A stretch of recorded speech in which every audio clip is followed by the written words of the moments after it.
Assalamualaikum warahmatullahi wabarakatuh. Perkenalkan, nama saya Haniah Mujaina dari kelas 11 Akuntansi 1. Di sini saya akan mempresentasikan mengenai subjek pajak.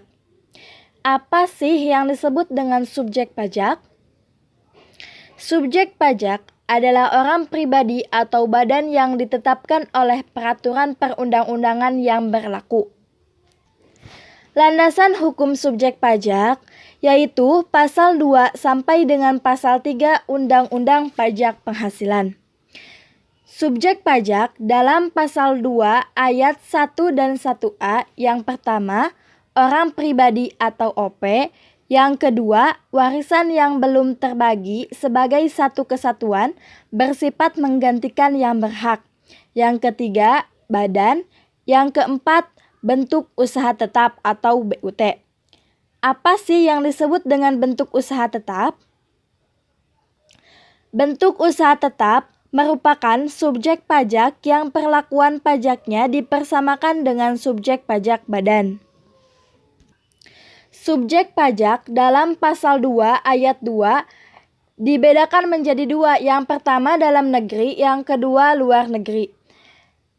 Subjek pajak dalam negeri terdapat pada pasal 2 ayat 3, yaitu orang pribadi, bertempat tinggal atau berada di Indonesia lebih dari 183 hari dalam 12 bulan, atau dalam suatu tahun pajak berada di Indonesia dan mempunyai niat bertempat tinggal di Indonesia.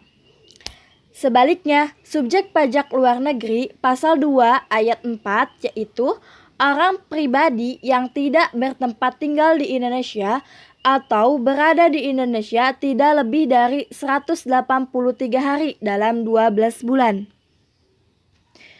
Bentuk usaha tetap pasal 2 ayat 5 yaitu bentuk usaha yang dipergunakan oleh yang pertama, orang pribadi sebagai subjek pajak LN, yang kedua, badan sebagai subjek pajak LN, yaitu untuk menjalankan usaha atau kegiatan di Indonesia.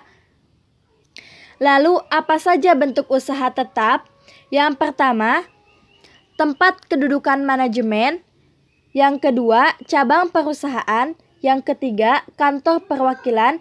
Yang keempat, gedung kantor. Yang kelima, pabrik. Yang keenam, bengkel. Yang ketujuh, gudang, dan lain-lain. Yang tidak termasuk ke dalam subjek pajak yaitu pasal 3, yang pertama, kantor perwakilan negara asing, yang kedua, pejabat perwakilan diplomatik dan konsulat atau pejabat lain dari negara asing dan orang yang diperbantukan, atau yang bekerja dan bertempat tinggal bersama mereka dengan syarat bukan warga negara Indonesia.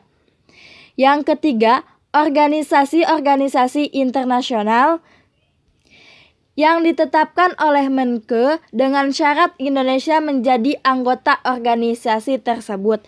Yang keempat, pejabat-pejabat perwakilan organisasi internasional dengan syarat bukan warga Indonesia. Sekian presentasi dari saya. Mohon maaf bila banyak kesalahannya.